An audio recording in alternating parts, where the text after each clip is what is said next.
வருகிறதிருக்கும் அனைத்து பத்திரிகையாளர்களையும் தொலைக்காட்சி குழுவினர்களையும் தமிழ்நாடு கால்நடை உதவி மருத்துவர்கள் சங்கத்தின் சார்பாக வணக்கத்தையும் நன்றியையும் தெரிவித்துக் கொள்வோம். எங்களுடைய கால்நடை பராமரிப்பு துறையில் மொத்தமாக 3000 கால்நடை உதவி மருத்துவர்கள் மேல் பணிபுரிந்து வருகிறோம்.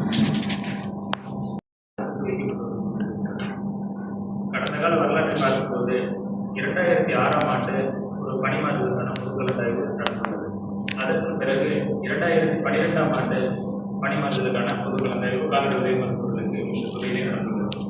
அதன் பிறகு எங்கள் சங்கங்கள் வழியாக தொடர்ந்து எங்களுக்கு ஒரு நிலையான அரசாணையும் ஒவ்வொரு ஆண்டும் கால்நடை உதவி மருத்துவர்களுக்கு பணிமாறுதல் கலந்தாய்வு வேண்டும் என்று தொடர்ந்து அரசிடம் வலியுறுத்தி வந்து கொண்டிருக்கிறோம். இந்த நிலையில் கடந்த ஆண்டு ஒரு சிறிய போராட்டத்திற்கு பிறகு ஒரு பொதுக்கலந்தாய்வு முறை எங்களுக்காக வழங்கப்பட்டது. அதற்கான அரசாணையை நாங்கள் தொடர்ந்து கேட்டுக்கொண்டிருந்தோம்.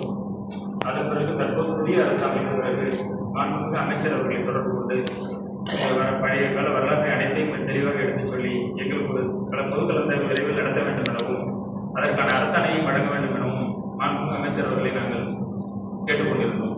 அதன் அடிப்படையில் அமைச்சர் அவர்கள் அதை பரிசீலித்து உடனடியாக அதை என்ன செய்ய வேண்டும் என்று ஒரு குழு அமைத்து அதற்கான கலந்தாய்வையும் கடந்த 29/6/2026 அன்று வீடியோ கான்ஃபரன்ஸ் வழியாக தமிழ்நாடு முழுவதும் உள்ள கால்நடை உதவி மருத்துவர்களுக்கு 3 ஆண்டுகளுக்கு மேல் ஒரு இடத்தில் பணியில் இருந்த அனைத்து கால்நடை உதவி மருத்துவர்களுக்கும் வழங்கப்பட்டுள்ளது. இந்த நிகழ்வு சிறப்பாக முடிந்துள்ளது. இதில் 49 கால்நடை உதவி மருத்துவர்கள் முன்னுரிமை அடிப்படையில், அதாவது மலைப்பகுதியில் வாழ்ந்தவர்கள், உடல் ஊனமுற்றவர்கள்,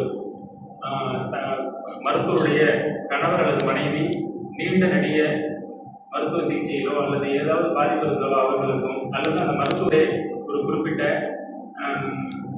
தொடர் சிகிச்சையில் இருக்கும் பட்சத்தில் அதற்காக ஒரு 49 கால்நடை உதவி மருத்துவர்கள் முன்னுரிமை அடிப்படையில் தரவரிசை பட்டியல் உருவாக்கப்பட்டு அவர்களுக்கு முதலில் நடந்தது. மொத்தம் 683 கால்நடை உதவி மருத்துவர்கள் இந்த கலந்தாய்வில் கலந்து கொண்டனர். இந்த 49 கால்நடை உதவி மருத்துவர்கள் முடிந்த பிறகு மற்ற கால்நடை உதவி மருத்துவர்களுக்கு அவர்களது தரவரிசை பட்டியல்படி வரிசையாக நடைபெற்றது. இதில் எந்த ஒரு ஒளிவுமுறையும் இல்லை. 100% வெளிப்படைத்தன்மையுடன் அனைத்து கலந்தாய்வு முறைகளும் சிறப்பாக நடைபெற்றது. இதில் எங்களுக்கு புதிய தமிழக அரசு பொறுப்பேற்றதும் அனைத்து நிர்வாகங்களும் 100% வெளிப்படைத்தன்மையாக நடக்கும் என்று மாண்புமிகு தமிழ்நாடு முதலமைச்சர் அவர்கள் தேர்தல் அறிக்கையில் அறிவித்தபடி எங்களது துறையில் இது முன்னோட்டமாக நடந்துள்ளது. அதை நாங்கள் வரவேற்கின்றோம். அதை நினைத்து நாங்கள் பெருமைப்படுகின்றோம், சந்தோஷமாக இருக்கின்றோம். இந்த கலந்தாய்வு ஒவ்வொரு ஆண்டும் வர வேண்டும் எனில் ஒரு அரசாணை வேண்டும். அந்த அரசாணை தற்போது வெளியிடப்பட்டுள்ளது. அதை நாங்கள் இந்த தமிழ்நாடு அரசிற்கும் மாண்புமிகு தமிழ்நாடு முதலமைச்சர் அவர்களுக்கும் எங்களது கால்நடை பராமரிப்பு துறை மாண்புமிகு அமைச்சர் அவர்களுக்கும் எங்களது நெஞ்சார்ந்த நன்றி இதன் வழியாக தெரிவித்துக் கொள்கிறோம். 14 வருஷத்துக்கு அப்புறம் கலந்தாய்வு நடந்திருக்கு. இந்த காலத்தாமதம் எதனால? 12 வருஷமா இப்பதான் நடந்திருக்கு. ஒவ்வொரு டைமும் அப்ரோச் பண்ணிட்டு தான் இருந்தோம் கவுன்சிலிங் வேணும்னு சொல்லி. ஏதோ ஒரு காரணங்களுக்காக ஒவ்வொரு காரணம் தள்ளி போச்சு. அதனால எங்களுக்கு நிலையான ஒரு அரசாணை இருந்தது அப்படின்னா ஒவ்வொரு ஆண்டும் வரணும் அப்படிங்கிறது எங்களோட கோரிக்கையே. அதுக்கான அரசாணையும் இன்னைக்கு வந்துருச்சு. இந்த வருஷம் நடத்திட்டாங்க. ஸோ அந்த அரசாணைப்படி நம்ம ஒவ்வொரு ஆண்டும் வந்து சிறப்பாக எங்களுக்கு நடைபெறும். அதனால இந்த சமயத்துல நன்றி தெரிவிக்கிற ஒரு பத்திரிகையாளர் சந்திப்பு கூட்டமாக சொல்லியிருக்கோம். கோரிக்கையெல்லாம் என்ன? இதை வந்து நாங்கள் போன வருஷம் அதை வந்து ஒரு முன்னோட்டமாக கொண்டு வந்தோம்.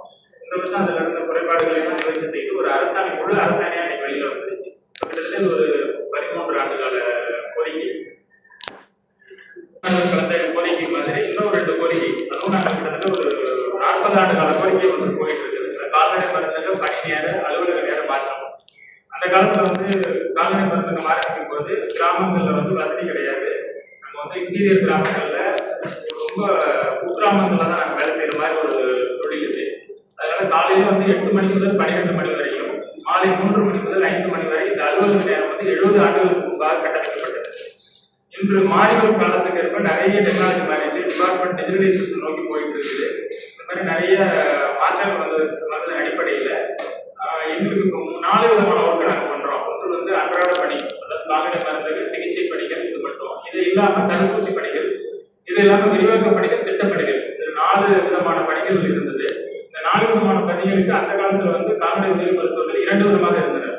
ஒன்று வந்து கால்நடை மருந்தகத்தில் பணிபுரிகிற கால்நடை உதவி மருத்துவர்கள், இன்னொன்று எக்ஸ்டென்ஷன் ஆஃபீஸர்ஸ் மாதிரி, அதாவது அதாவது அவங்க வந்து வெளியில போயிட்டு விரிவாக்க பணிகள், திட்ட பணிகள், தடுப்பூசி பணிகள், இதுக்கு ஒரு டீம் மாதிரி இருப்பாங்க.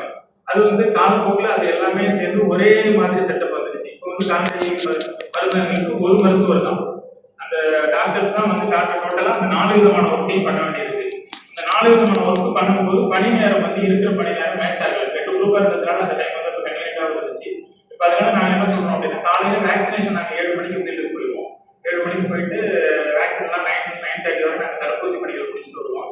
அதனால இந்த 8 to 12 அப்படிங்கிறது வந்து அந்த வேக்சின் முடிக்கிற ஒரு 120 days வந்து கொஞ்சம் கஷ்டமா இருக்கும். பார்மர்ஸ் வந்து கொஞ்சம் வெயிட் பண்ணுவாங்க. எங்கள்கிட்ட ஃபோன்ல கேட்பாங்க, டாக்டர் எங்க நீங்க கேட்பாங்க. நாங்கள் வேக்சின் முடிச்சுட்டு வரோம்னு சொல்லிட்டு வெயிட் பண்ணுவாங்க. அதில் பார்மர் வந்து நல்ல ஒரு ரேப்போ மெயின்டைன் பண்ணிட்டு வரதுனால அவங்க வெயிட் பண்றாங்க, வெயிட் பண்ணி பார்த்துட்டு போறாங்க. அதனால நாங்கள் என்ன கேட்குறோம் அப்படின்னா, இந்த 8 to 12 3 டைம்ங்கிறது தடுப்பூசி பணி முடிஞ்சதுக்கு அப்புறம் நாங்கள் 9 மணி 9:10 ஒரு 100 நாள் வந்து காலை மருந்துக்கு வர்றது மாதிரி இருக்கு.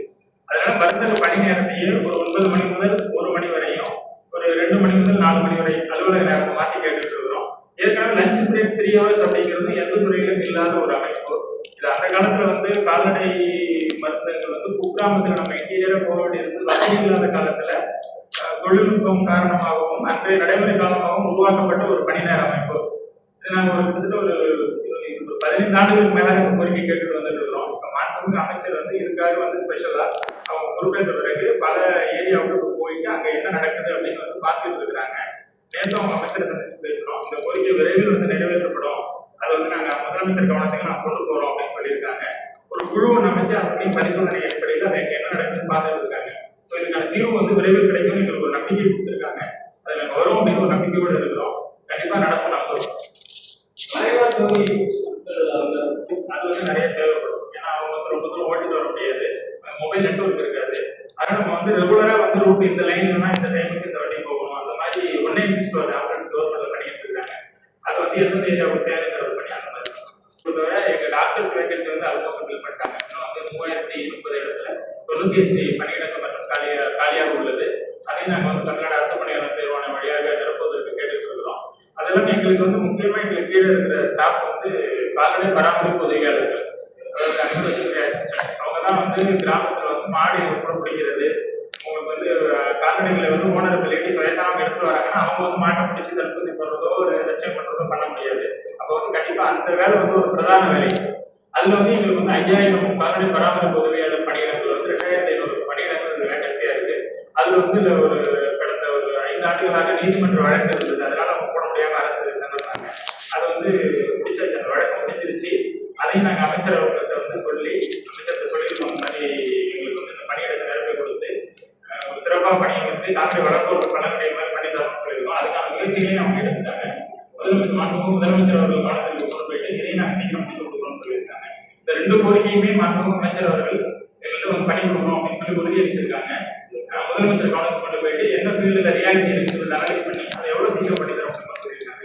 ஸோ அதனால இந்த ஒரு அரசுக்கு வந்து இந்த மாதிரி கோரிக்கைகள் வந்து ஒரு சீக்கிரமா ஒரு முடிவெடுத்து கொள்கை முடிவா முடிவெடுக்கிற ஒரு அரசுக்கு நன்றி சொல்ற ஒரு அமைப்பாக தான் ஓகே சார். என்னோட பேர் டாக்டர் எஸ் மீனாட்சி சுந்தரம், கால்நடை மருத்துவர், திருவாரூர் மாவட்டம் சங்கத்தோட பொதுச் செயலாளர். இந்த பகுதியை உங்களுக்கு வழங்கியோர் Haseena make over and Aari work, Ramanathapuram.